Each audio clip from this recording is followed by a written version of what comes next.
ஹரே கிருஷ்ணா. தெய்வ திரு ஆர்ஷ பக்திவேதாந்த சுவாமி ஸ்ரீல பிரபுபாதர் விரிவான பொருள் உரைகளுடன் அழிய ஸ்ரீமத் பாகவதம் காண்டம் 3 பகுதி 1 பராமரிப்பு அத்தியாயம் 1 விதுரரின் கேள்விகள் பதங்கள் 21, 22, 21ஆம் பதம். தத்ராத சுஷ்ராவ சுஹ்ருத் வினஷ்டிம் வனம் யதா வேணுஜ வஹ்னி சம்ஸ்ரயம் சம்ஸ்பர்த்யா தக்தம் அதானுச்சோச்சன் சரஸ்வதீம் பிரத்யக் இயாய துஷ்ணீம்.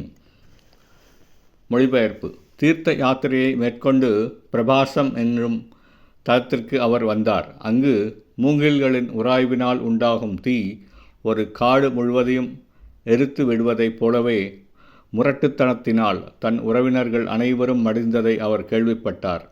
பிறகு அவர் சரஸ்வதி நதியோரம் மேற்கு புறத்தை நோக்கிச் சென்றார். கௌரவர்கள் மற்றும் யாதவர்கள் ஆகிய இருவருமே விதுரருக்கு உறவினர்கள்தான். சகோதர யுத்தத்தினால் அந்த ஒரு பிரிவினருமே அழிந்து போனதை விதுரர் கேள்விப்பட்டார். காட்டில் ஏற்படும் மூங்கில்களின் உராய்வை முரட்டுத்தனம் கொண்ட மனித சமூகத்துடன் ஒப்பிடுவது பொருத்தமாக இருக்கும். உலகம் ஒரு காட்டிற்கு ஒப்பிடப்படுகிறது. காட்டில் ஏற்படும் உராய்வினால் எந்த நேரத்திலும் காட்டுத்தீ ஏற்படக்கூடும். காட்டிற்கு தீ மூட்டுவதற்காக யாரும் அங்கு செல்வதில்லை. ஆனால் மூங்கில்களின் உராய்வினால் மட்டுமே காட்டில் தீப்பற்றி முழு காட்டையும் எரித்து விடுகிறது. அதைப்போலவே உலக விவகாரங்கள் என்னும் பெரும் காட்டில் கூட மாயைக்கு அடிமைப்பட்ட பந்தப்பட்ட ஆத்மாக்களின் முரட்டுத்தனத்தினால் காட்டுத்தீ போன்ற யுத்தம் நிகழ்கிறது. காட்டுத்தீ எப்படி மழை மேகங்களால் அணைக்கப்படுகிறதோ அவ்வாறே இத்தகைய பௌதிக தீயை சாதுக்கள் எனும் மழை மேகத்திலிருந்து பொழியும் நீரால் மட்டுமே அணைக்க முடியும். 22ஆம் பதம்.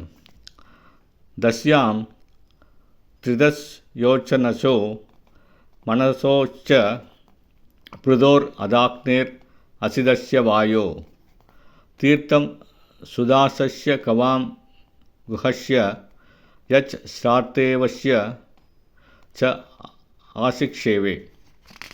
மொழிபெயர்ப்பு. சரஸ்வதி நதி கரையில் 11 தீர்த்த யாத்திரை ஸ்தலங்கள் உள்ளன. அவை த்ரிதம், உச்சனா, மனு, பிருது, அக்னி, அசிதம், வாயு, சுதாசம், கோ, குஹம் மற்றும் சிரார்த்த தேவம். விதுரர் அத்தீர்த்த ஸ்தலங்களை எல்லாம் தரிசித்து முறையாக தம் கடமைகளை நிறைவேற்றினார்.